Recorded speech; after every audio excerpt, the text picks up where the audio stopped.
Date के लिए मैंने तुमसे शादी की और इसमें मेरा कोई कसूर नहीं था। तुम्हारी रेपुटेशन ही ऐसी, तुम्हारी हरकतें ही ऐसी थी। वो जगह याद आ जाती है, कैसे उसने सबके सामने बेइज्जत करके निकाला था। एक नाफरमान औलाद के साथ रिश्ता ऐसे ही कायम रखते हैं जैसे जिस्म पर मौजूद कोई जख्म, उसकी कोई अहमियत नहीं होती। मुझसे बदला लेना चाहता है लेकिन ले नहीं पा रहा, मेरे साथ रहना नहीं चाहता लेकिन अलग भी नहीं हो पा रहा। पर वो जब भी सामने आती है, क्या करूँ दादू, मुझे सब कुछ याद आ जाता है। अगर तुम्हें ये शादी नहीं निभानी है तो बता दो, मैं अपना इंतजाम कर लूंगी। मेरा कसूर ही है कि मैंने अपनी जिंदगी के दोनों इम्पोर्टेंट आदमियों को तब पाना चाहा जब मैंने खुद अपने हाथों से उनको दूर कर दिया।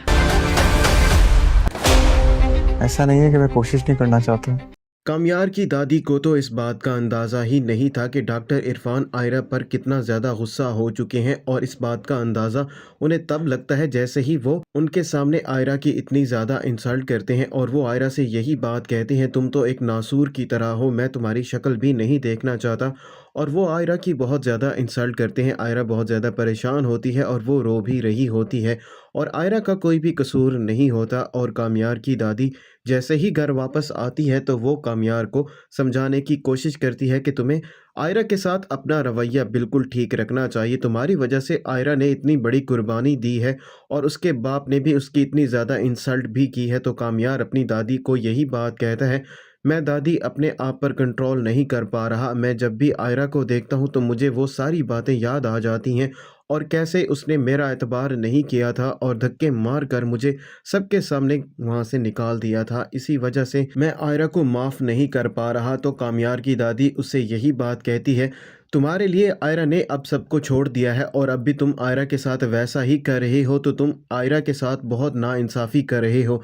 तुम भी अपने बाप और अपनी माँ की तरह बनते जा रहे हो, और कल को जब तुम्हारे बच्चे होंगे तो वो भी ऐसा ही करेंगे जैसा तुम अपने माँ बाप के साथ करते हो। तो बेहतर यही है कि तुम आयरा के साथ अपने ताल्लुकात को ठीक कर लो। और कामयार ये बात सोचने पर मजबूर हो जाएगा कि उसको अब आयरा को माफ़ कर देना चाहिए। आयरा ने जो भी गलती की थी उसकी माफ़ी भी मांग ली है, और वो कामयार के साथ एडजस्ट होने की कोशिश भी कर रही है। और वहीं दूसरी तरफ आयरा बहुत ही ज़्यादा परेशान भी हो चुकी होती है, क्योंकि उसको इस बात का अंदाज़ा नहीं था कि उसका बाप उससे अब कितनी नफरत करता है। आयरा का बाप आयरा से सबसे ज़्यादा मोहब्बत किया करता था, लेकिन अब वो उसकी शक्ल भी नहीं देखना चाहता, और उसकी बातें आयरा को बहुत ही ज़्यादा हर्ट कर रही होती हैं। आयरा को तो यही लग रहा होता है कि ये वक्ती परेशानी है और उसका बाप उसको माफ़ कर देगा, लेकिन आज जो कुछ भी आयरा के बाप ने आयरा के साथ किया होता है, उसके बाद आयरा को इस बात का अंदाज़ा तो हो चुका है कि उसका बाप उसको माफ़ नहीं करेगा और कभी उसकी शक्ल भी नहीं देखेगा।